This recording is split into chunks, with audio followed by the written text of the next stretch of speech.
Ya saudara, kembali lagi di Sapa Indonesia Malam bersama saya Cynthia Rompas. Personel TNI tampak berjaga di gedung DPR MPR RI hari ini. Sejumlah kendaraan taktis juga terparkir di area depan gedung DPR. Penjagaan yang dilakukan TNI ini menyusul pernyataan Menteri Pertahanan Syafri Samsudin yang bilang TNI akan terus disiagakan untuk menjaga kompleks parlemen gedung DPR RI hingga kondisi dinilai kondusif.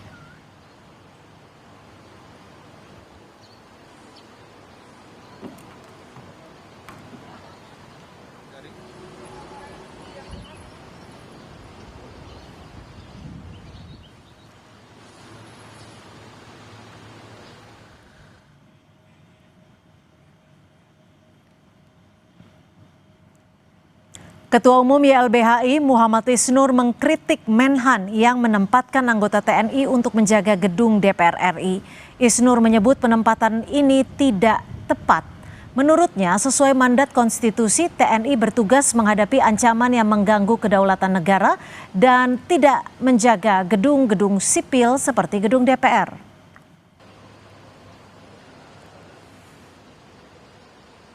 Sesuai dengan mandat Undang-Undang TNI, Undang-Undang Pertahanan, Konstitusi, TNI bertugas untuk menjaga atau mengurus pertahanan yang mengancam kedaulatan negara. Tidak menjaga gedung-gedung sipil seperti DPR dan MPR dan DPD. Justru ketika TNI di sana, tujuannya untuk apa?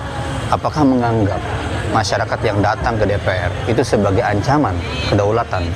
Justru ini adalah salah, keliru. Jaga simbol kedaulatan negara. Sebelumnya, Saudara Menteri Pertahanan Syafri Samsudin menegaskan TNI akan terus disiagakan untuk menjaga kompleks parlemen, gedung DPR MPR RI hingga kondisi dinilai kondusif. Menurutnya penjagaan ini ialah simbol kedaulatan negara. Penjagaan pun akan terus dilakukan prajurit TNI hingga kondisi dinilai kondusif.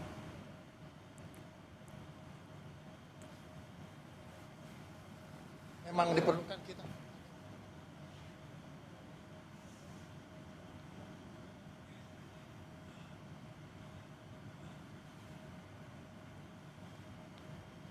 Dan saudara, prajurit TNI dilibatkan dalam pengamanan gedung DPR MPR RI. Kelompok masyarakat sipil menganggap pelibatan itu tidak sejalan dengan prinsip profesionalisme tentara.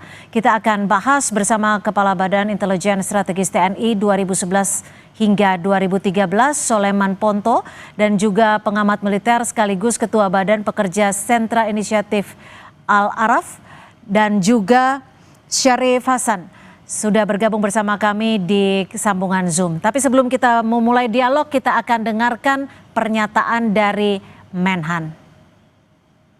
TNI akan menjaga simbol kedaulatan negara di DPR. Jadi saya sudah menyetujui dan Panglima akan menindaklanjuti bersama para kepala staf bahwa instalasi DPR akan dijaga oleh TNI. Sampai dengan tadi katanya kondusif, ya, lebih kondusif lagi. Itu artinya saat ini masih belum kondusif ya Pak? Ya, terserah penilaian situasi. Kalau memang diperlukan kita harus ada di tengah-tengah rakyat.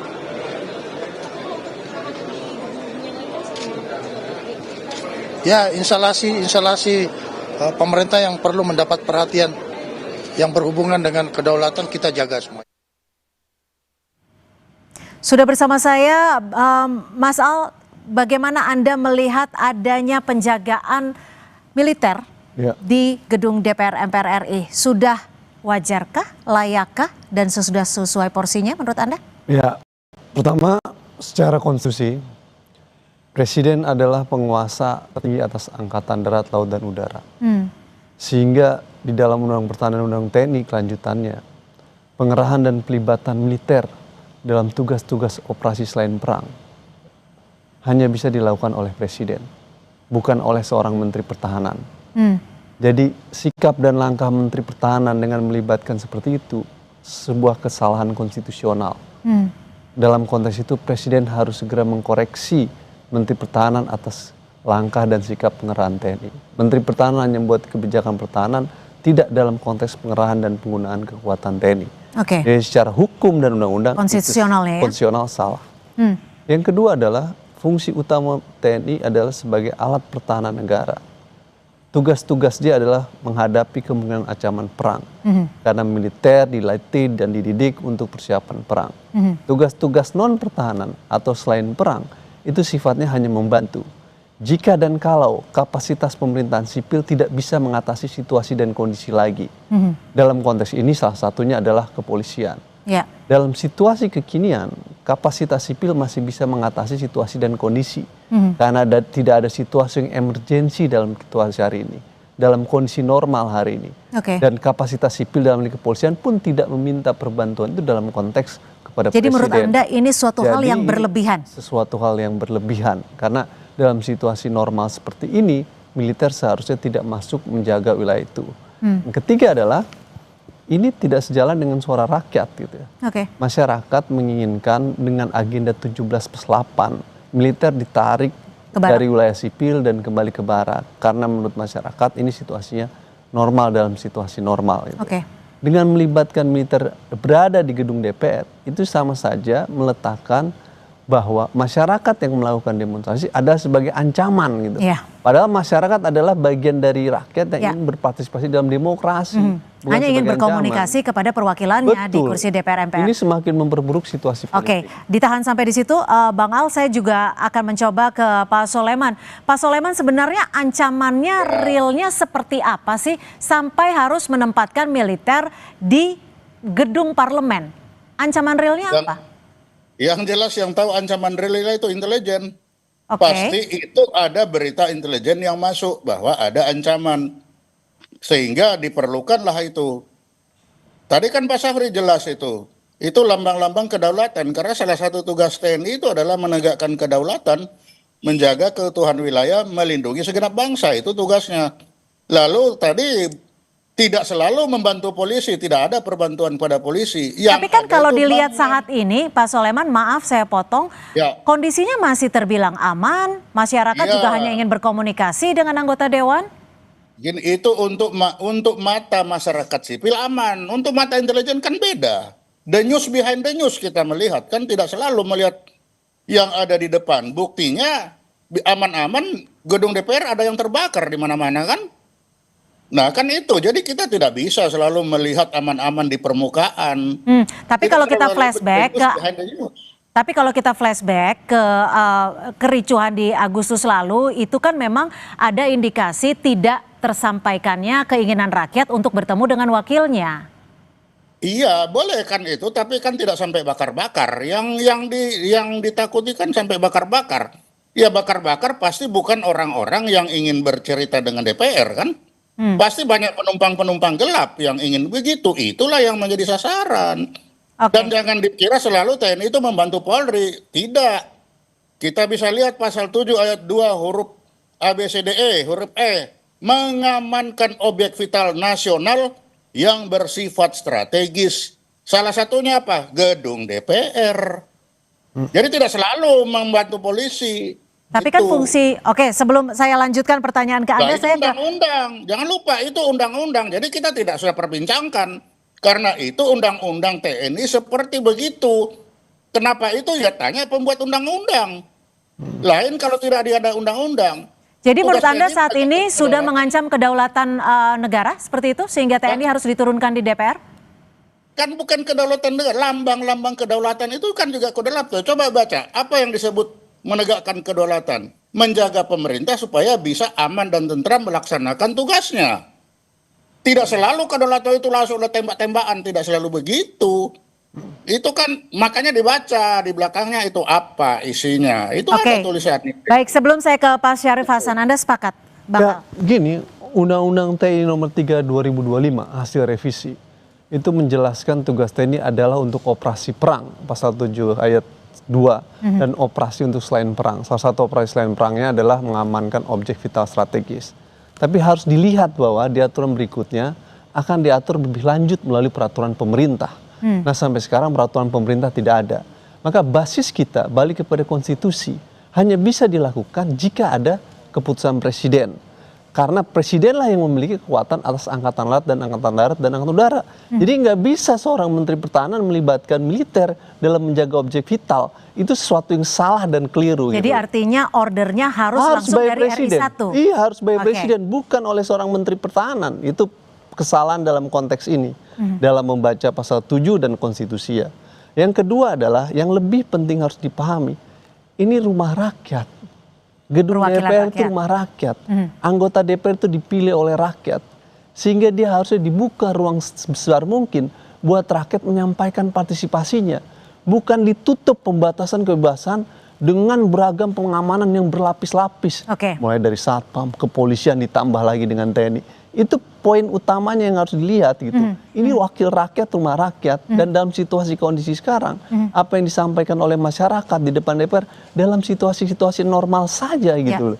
Dalam konteks itu kalau ada informasi intelijen dalam konteks pengamanan, maka informasi intelijen itu harus dilihat dalam tahapan eskalasinya sampai level mana kemudian militer akan dilibatkan, dan lagi-lagi otoritasnya hanya presiden. Oke. Ini kan tidak dilakukan oleh Menteri Pertahanan. Di situ menjadi kesalahan. Atau mungkin sebenarnya ada mandat khusus dari RI1 ke Menhan? Oh, tidak bisa dalam konteks pelibatan dan penggunaan dalam situasi seperti ini untuk pengerahan militer hanya bisa disampaikan oleh presiden, Oke. bukan seorang Menteri Pertahanan. Ya, Pak Syarif, berdasarkan pengalaman Anda, ini kan penjagaan militer di gedung Dewan disebutkan sampai kondisi kondusif agar wakil rakyat bisa bekerja dengan tenang. Berdasarkan pengalaman Anda, apakah dengan kondisi yang saat ini terjadi, khususnya di Jakarta dan juga sejumlah daerah, diperlukan pengamanan dari militer?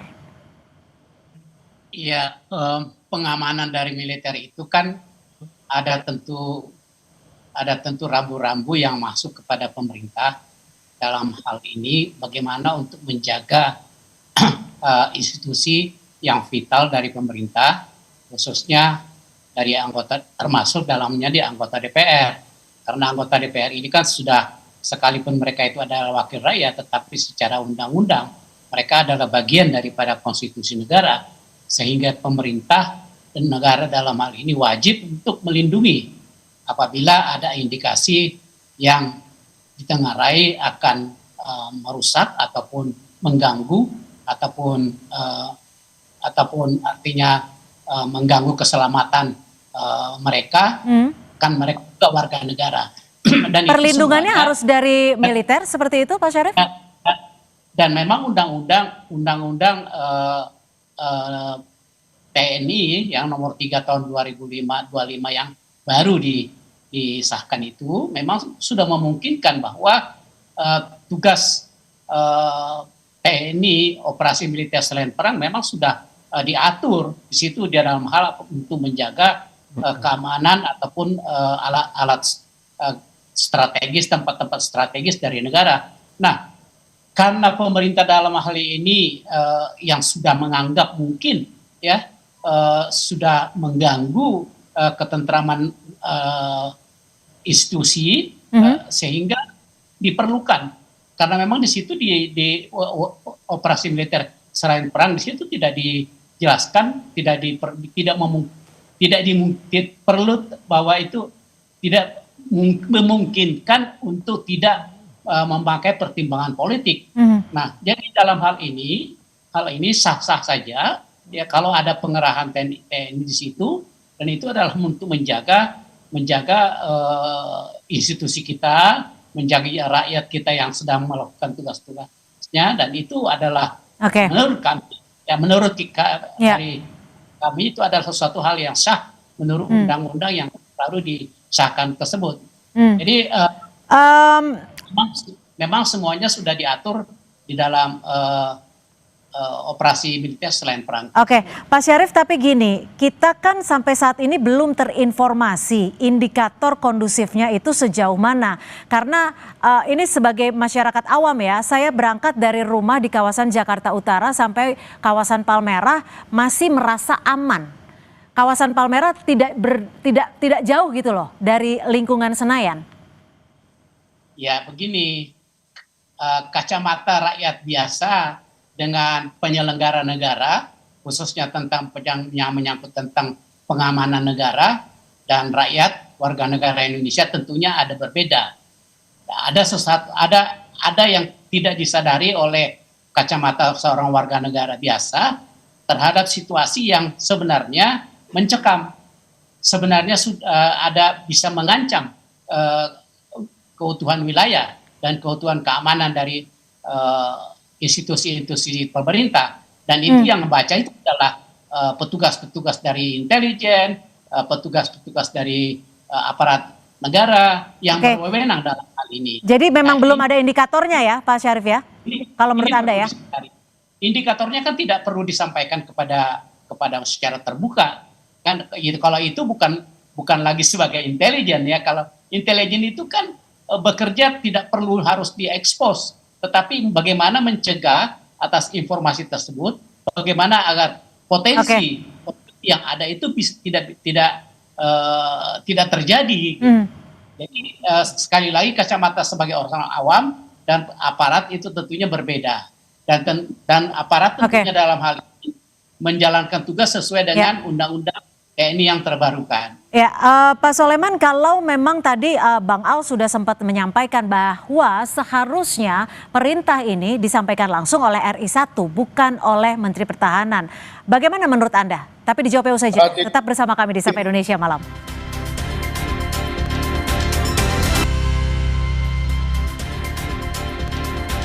Dan saudara, sejumlah anggota TNI saat ini masih melakukan pengamanan di sekitar gedung DPR MPR RI Senayan, Jakarta.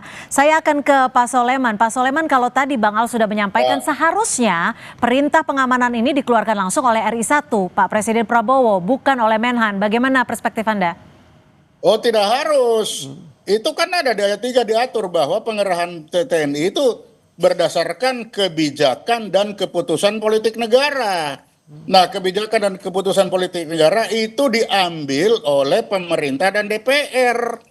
Nah, saat ini Menko Polkam kan ad interimnya Menhan. Jadi tidak salah Menhan menyampaikan itu sudah bersama-sama pasti dengan DPR. Jadi secara penyampaian itu sudah tidak ada masalah di situ. Dalam keadaan darurat, ya itu tadi, kalau dalam keadaan darurat baru presiden itu mengerahkan langsung. Ya berarti sekarang belum dalam keadaan darurat dong Pak Soleman. Nah, iya, kondusif dong. Makanya kalau belum keadaan darurat, penempatannya itu berdasarkan kebijakan dan keputusan politik negara, yaitu putusan antara pemerintah dan DPR. Mereka artinya ada request khusus begitu dari DPR? Untuk dilakukan pengamanan? Pasti ada. Makanya pemerintah dan DPR meeting, hasilnya namanya kebijakan dan keputusan politik negara. Itu kalau seperti sekarang. Tapi kalau tiba-tiba, kalau tiba-tiba tidak sempat, baru seperti yang dikatakan Pak Laraf tadi, presiden dapat mengerahkan tapi dalam 2 kali 24 jam harus laporan lagi kepada DPR. Belum selesai ini, bagaimana? Saya lanjut atau tidak? Nah, itu. Pertama, jadi ada itu. Saya rasa Pak Sulaiman Ponto ini membaca Undang-Undang TNI yang lama. Ini Undang TNI 34 2004. Di mana pasal 7 ayat 3 menyebutkan harus mulai kebijakan keputusan politik negara. Yang dimaksud itu adalah keputusan presiden dengan pertimbangan DPR. Dijelaskan di dalam pasal 7 Undang-Undang TNI yang lama. Kalau yang sayangnya di Undang-Undang yang baru, tadi dulu Pak, di Undang-Undang yang baru, pasal 7 ayat 3 itu udah dihapus. Jadi yang dimaksud Pak Sulaiman Ponto tentang keputusan politik negara itu udah dihapus. Pak Syarif juga tahu, itu udah nggak ada. Maka di pasal 7 ayat 3 yang baru akan diatur melalui peraturan pemerintah. Itu yang disebut dengan rule of engagement-nya. Jadi disampaikan Pak Sulaiman Ponto itu di undang-undang yang lama, di undang-undang yang baru udah nggak ada mekanisme kebijakan politik negara. Strukturnya, request-nya. Bukan, nanti dulu saya bilang, saya mau mengkoreksi dulu yang disampaikan Pak Sulaiman Ponto itu di undang-undang TNI yang lama, di undang-undang TNI yang baru udah nggak ada. Jadi salah mengutip itu. Satu. Yang kedua, akan diatur oleh PP. PP-nya belum dibuat oleh pemerintah. Maka kalau PP belum dibuat, kita ngelihat kemana secara aturan hukum. Bukan saya dosen hukum. Maka balik ke konstitusi dan Undang-Undang 3 2002 yang menyebutkan bahwa presiden penguasa kekuasaan atas angkatan darat, laut, dan udara. Sehingga pengerahan kekuatan semua angkatan udara untuk tugas perang dan non perang itu hanya ada di presiden. Oke. Itu bukan di Menteri Pertahanan. Oke. Di Undang-Undang 3 2002 tentang Pertahanan Negara, tugas Menteri Pertahanan hanya membuat kebijakan pertahanan negara, tidak mengerahkan kekuatan militer. Jadi itu jelas gitu. Jadi saya ingin katakan kutipan yang disampaikan tadi itu di Undang-Undang lama dan keliru. Kedua, saya ingin tekankan Sebentar, Pak apa yang saya Pak Sarif ya. Justru saya ingin bilang ke Pak Prabowo, situasi dan kondisi ini memperburuk citra dan kredibilitas beliau. Kenapa demikian? Pemerintah sedang membangun apa yang disebut dengan politik of fear tuh. Politik ketakutan pada masyarakat dengan melakukan sekuritisasi isu. Di mana semua isu sosial politik ditarik ke dalam isu keamanan nasional yang biasanya mengedepankan pembatasan terhadap kebebasan dan melimitasi ruang-ruang kebebasan. Sehingga aspirasi masyarakat di dalam ruang gedung DPR dianggap sebagai ancaman, maka pengerahan kekuatan militer dilibatkan. Politik of fear ini terjadi hari ini dan itu sesuatu yang buruk dalam kehidupan demokrasi parlementer. Wakil rakyat harusnya tidak menyetujui langkah politik ketakutan tadi itu. Situasi normal ini dibangun dalam kerangka demokrasi dan kebebasan. Biarkan norma-norma aktor keamanan bekerja. Ada pengamanan di DPR, ada kepolisian, cukup di level itu. Karena dinamikanya sebatas itu. Kalau ada situasi genting dan situasi tertentu, menurut informasi intelijen, hanya presiden yang boleh mengerahkan. Anda ingin menanggapi Pak Soleman terkait perintahnya seharusnya dari RI 1 dan peraturannya, mic Anda, audio Anda masih tertutup, mohon maaf. Oke, jadi nah sekarang ya boleh. Silakan. Silakan. Oke. Jadi kalau betul itu sudah tidak ada. Nah, saya kasih tahu doktrin ya. Ini doktrin di militer.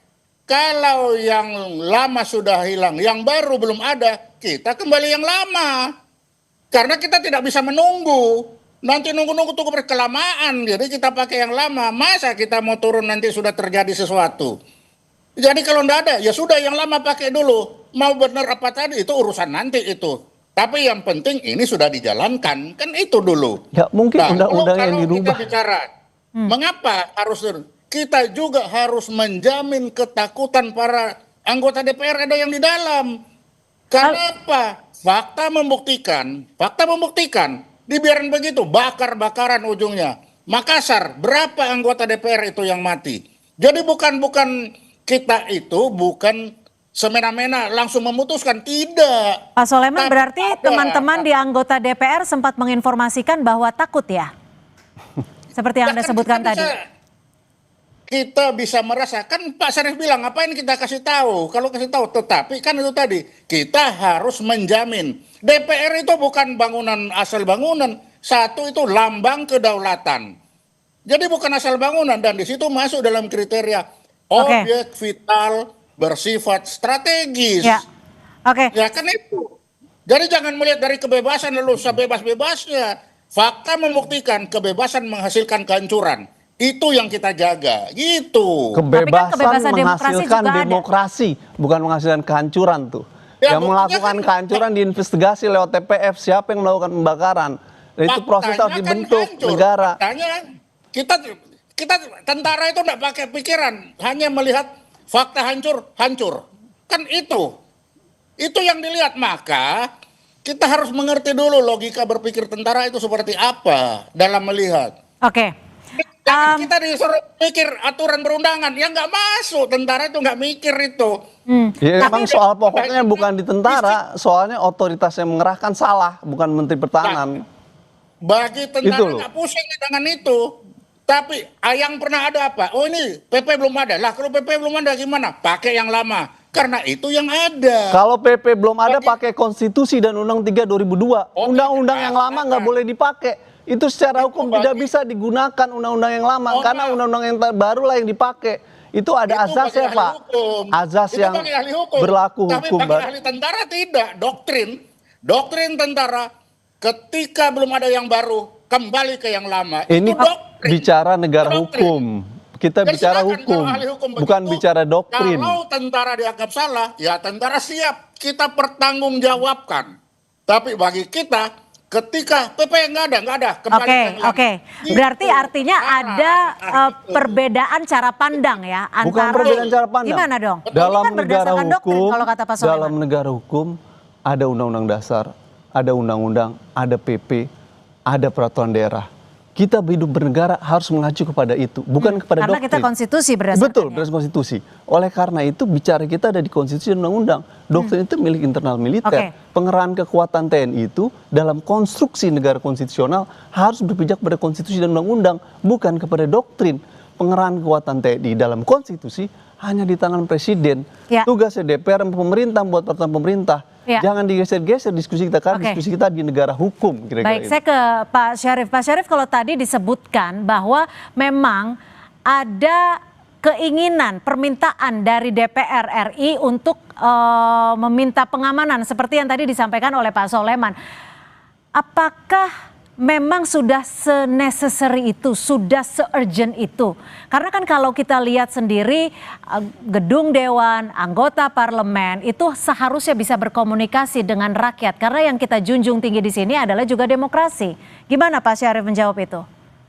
Jadi sekarang ini kan untuk mengatasi kejadian peristiwa minggu lalu itu, yang kita lihat akibatnya yang sangat luar biasa dan memprihatinkan kita semua. Kita lihat gerbang DPR itu hampir rubuh, sementara di daerah sudah ada yang dibakar, hampir seluruh Indonesia sudah mulai ada gerakan untuk menghancurkan gedung-gedung DPR dan sebagainya. Kemudian rumah anggota DPR juga sudah dijarah dan sebagainya, bahkan Menteri Keuangan juga dijarah rumahnya dan sebagainya. Tentu ini pemerintah harus mengatasi persoalan ini. Nah, tentunya dalam hal ini pemerintah harus mengimplementasikan undang-undang TNI. Nah, sementara undang-undang TNI tadi katakan PP-nya belum, ya, peraturan pemerintah belum, ya. Tetapi di undang-undang TNI yang sudah terbaru, sudah direvisi itu juga memungkinkan bahwa penugasan operasi militer selain perang itu memungkinkan untuk dilakukan tanpa pertimbangan politik. Itu jelas. Nah, artinya apa? Apa yang dilakukan oleh pemerintah untuk mencegah terjadinya kerusuhan yang berkelanjutan lagi, akan muncul kerusuhan yang akan menjatuhkan gradasi kepercayaan masyarakat dan luar negeri terhadap Indonesia, di mana kita sedang membangun untuk kepentingan Indonesia, dan kalau itu terhambat akan merugikan rakyat Indonesia. Oke. Sehingga apa yang dilakukan oleh pemerintah ini menempatkan militer di tempat-tempat yang sangat strategis. Ya.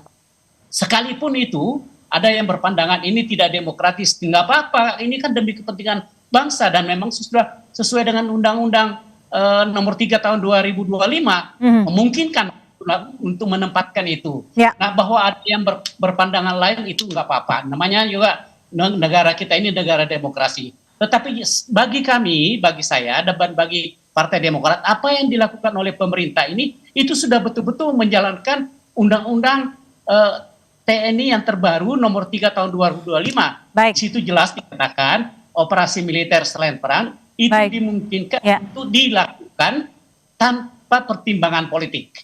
Nah, kalau yang namanya tanpa pertimbangan politik itu artinya harus melalui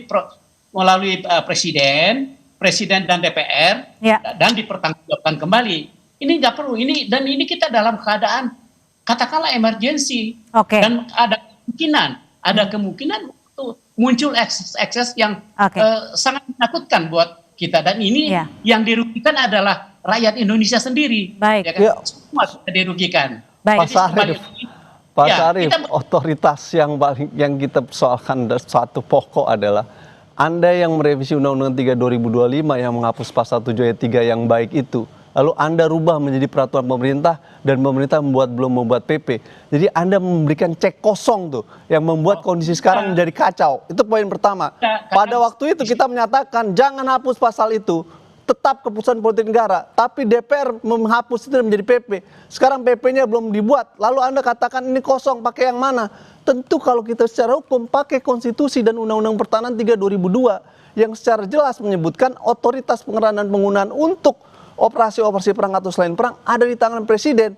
hanya presiden yang boleh mengerahkan kekuatan militer, bukan menteri pertahanan. Saya rasa sebagai anggota Komisi 1 Anda sangat memahami bahwa menteri pertahanan tugasnya buat kebijakan pertahanan. Tugas presiden lah yang menggunakan pengurangan kekuatan TNI. Tidak ada yang melarang pelibatan militer dalam konteks operasi selain perang. Otoritas yang mengerahkan itu yang salah dan keliru, bukan menteri pertahanan. Gitu kira-kira kalau kita membaca logika konstitusionalnya, harusnya di presiden. Jadi saya ingin katakan, kekacauan situasi hari ini itu karena Anda membangun cek kosong di dalam Undang-Undang TNI yang tadinya indah dan bagus di Undang-Undang 34 2004 sebagaimana disampaikan Pak Sulaiman Ponto, harusnya melalui keputusan politik negara, tapi Anda hapus dan diserahkan kepada presiden aturan lainnya untuk melalui peraturan pemerintah. Sementara peraturan pemerintah sampai sekarang belum dibuat PP-nya. Itu yang kita akan sebagai cek kosong. Tapi dalam logika hukum, ketika ada situasi kekosongan hukum seperti itu, mana yang digunakan? Konstitusi balik lagi bahwa presiden adalah penguasa atas angkatan darat dan udara, sehingga hanya presiden yang boleh mengerahkan, bukan menteri pertahanan.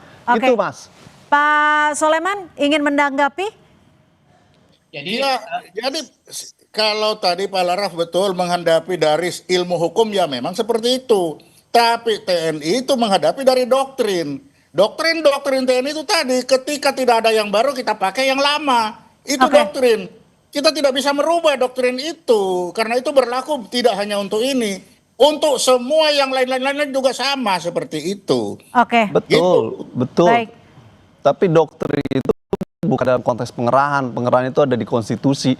Kita tidak berpijak pada doktrin, Pak, gitu. Doktrin itu urusan internal TNI. Ini berlaku bagi militer itu. Ya, tapi bukan karena doktrin itu kemudian militer bisa bergerak begitu saja untuk mengatasi semua hal. Tetap berpijak kepada presiden. Karena kita bicara dalam konteks negara hukum dan negara konstitusi. Baik, sayang sekali waktu kita sudah habis dalam dialog di sesi ini. Nanti mungkin akan ada sesi berikutnya untuk kita membahas lebih lanjut terkait pengamanan militer di gedung parlemen, di gedung DPR Senayan.